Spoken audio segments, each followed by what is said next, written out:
कड़ाके की सर्दी पड़ रही थी। बाहर का मौसम देख तो लोग बस घर के अंदर रजाई में ही दुबके रहना पसंद करते थे, लेकिन इतनी ठंड में गरीब हरीश लगातार रिक्शा लेकर सवारी के इंतजार में खड़ा था। आज उसे सुबह से खड़ी खड़ी शाम हो गई थी, लेकिन आज उसे एक भी सवारी नहीं मिली थी। सर्द हवाओं के थपेड़े लगातार उसे तमाचे मार रहे थे। हे भगवान, तू हमेशा हम गरीबों के दुखों को क्यों बढ़ाता जाता है? तू जानता है ना, पिछले 3 दिन से हमने अन्न का एक भी दाना मुंह में नहीं डाला।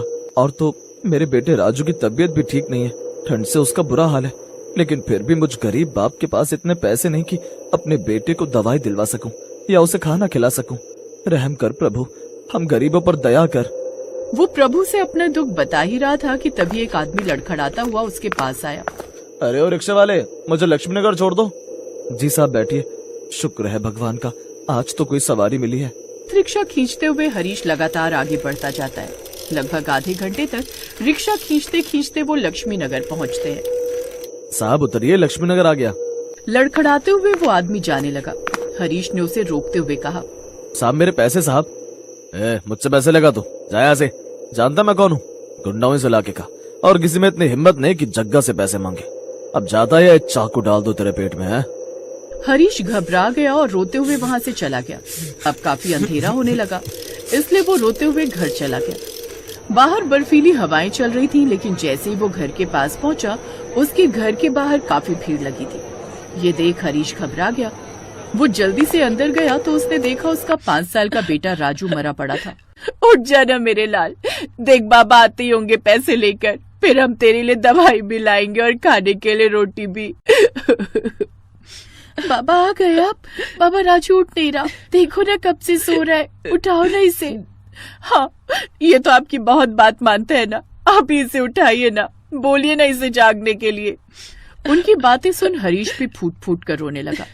अब कभी वापस नहीं आएगा हमारा राजू, हमसे बहुत दूर चला गया। इस गरीबी से उसे सदा सदा के लिए छुटकारा मिल गया। मैं भगवान से बस यही प्रार्थना करता हूँ कि उसे अगले जन्म में गरीबी, भुखमरी ये सब ना झेलना पड़े। उसका जन्म एक अच्छे बड़े घर में हो। ऐसे ही कुछ दिन बीत गए। फिर एक रोज मकान मालिक वहाँ आया और पिछले 3 महीने से किराया न भरने के कारण वो उन्हें घर से बाहर निकाल देता है। और सुन, तूने जो आज मेरे बकाया किराया देना था वो तू चुका नहीं पाएगा, इसीलिए उसके बदले में मैं तेरा ये रिक्शा रख रहा हूँ। चल अब निकल यहाँ से। ऐसा मत करो साहब, ये हमारी रोजी रोटी का जरिया है। वो सब मुझे नहीं पता, अब निकलो मेरे घर से। अपना थोड़ा सा सामान सर पर उठाकर वो कड़कड़ाती ठंड में पैदल निकल पड़ते हैं। चलते चलते रमा अपने पति से, अब हम क्या करेंगे जी, इस ठंड में हम कहाँ जाएंगे? अब तो रोजी रोटी का काम भी छिन गया। तुम दोनों चिंता मत करो, कोई ना कोई ठिकाना तो मिल ही जाएगा। उन्होंने गांव भर में सबसे मदद मांगी, लेकिन किसी ने भी उनकी मदद नहीं की। चलते चलते वो लोग जंगल की तरफ चल पड़े। वो लोग बहुत थक गए, उन्हें भूख और ठंड दोनों ही लग रही थी। बाबा मुझे भूख और ठंड बहुत ज्यादा लग रही है, कहीं ऐसा ना हो मैं भी राजू की तरह मर ही जाऊं। चुप कर बेटी, ऐसा नहीं बोलते। मैं अपने एक बच्चे को खो चुकी हूँ, लेकिन अब अपनी बच्ची को नहीं खो सकती, और इसके लिए मुझे कोई ना कोई जुगाड़ करना ही होगा। सर्दियों में ठंड से बचने के लिए पहाड़ी इलाकों में लकड़ियों के घर बनाए जाते हैं। कहते हैं लकड़ियों के घर में ठंड भी कम लगती। अगर हम भी लकड़ी का घर बनाकर उसमें रहें तो? लेकिन कहाँ रमा, हमारे पास तो गांव में कोई जमीन भी नहीं है। अरे तो गांव में रहने के लिए कौन कह रहा है, हम इस जंगल में भी तो रह सकते हैं ना। लेकिन इस जंगल में रात को जंगली जानवर आ गए तो? हाँ, लेकिन उसका भी उपाय है मेरे पास। वो क्या? हम अपना घर जमीन पर ना बनाकर पेड़ पर बनाएंगे। क्या पेड़ पर घर? हाँ, पेड़ पर घर। मेरी सहेली नीतू जब घूमने गई थी तो उसने बताया था कि उन्हें एक पेड़ के घर में ठहराया गया था जो कि पेड़ पर बना था। बस फिर क्या था, रमा जंगल में एक ऐसे पेड़ की तलाश करने लगी जहाँ वो पेड़ पर घर बना सके। कुछ देर बाद उसकी नजर एक बड़े से विशाल पेड़ पर गई।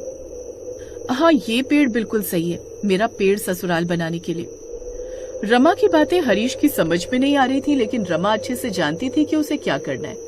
उसके बाद हरीश और नेहा की मदद से उसने कुछ लकड़ियां इकट्ठी की, फिर उनसे पेड़ पर लकड़ी का घर बनाकर तैयार कर लिया। उन सब की मेहनत से एक बहुत ही सुंदर घर बनकर तैयार हो गया। लो जी, मेरा पेड़ का ससुराल बनकर तैयार हो गया। माँ, ये घर तो बहुत सुंदर है, यहाँ तो बहुत मजा आएगा, और पेड़ पर होने की वजह से कोई जानवर भी हमें परेशान नहीं करेगा। सिर्फ जानवर ही नहीं बल्कि कोई मकान मालिक भी हमें परेशान नहीं करेगा। और देखो तो इसमें ठंड भी नहीं लग रही। हाँ, लेकिन अब हमें कोई काम का जुगाड़ करना होगा ताकि हम अपनी रोजी रोटी चला सके। फिलहाल के लिए जंगल के पास जो नदी है उसके किनारे पर ये साग लगा था, अभी मैं इसे ही बना देती हूँ। साथ में ये भुट्टे भी मिले हैं, इनको पीसकर मैं इनकी रोटी बना देती हूँ। कुछ ही देर में रमा भुट्टे की रोटी और साग बनाकर तैयार कर देती है। इतने दिनों बाद उन लोगों ने अन्न खाया था। अब वो लोग तसले में ही जंगल से तोड़ी गई छोटी छोटी लकड़ियों से आग भी जला लेते, जिससे उनके घर में काफी गर्मी बनी रहती है और उन्हें ठंड नहीं लगती। हरीश भी अगले दिन से मजदूरी के काम पर निकल गया, जहां उसे लकड़ियां काटने का काम मिल जाता, जिससे उसके पास थोड़े पैसे भी आने लगे और अब उनका राशन पानी का जुगाड़ भी होने लगा। अब उनकी सर्दियां उस पेड़ के ससुराल पर अच्छे से बीत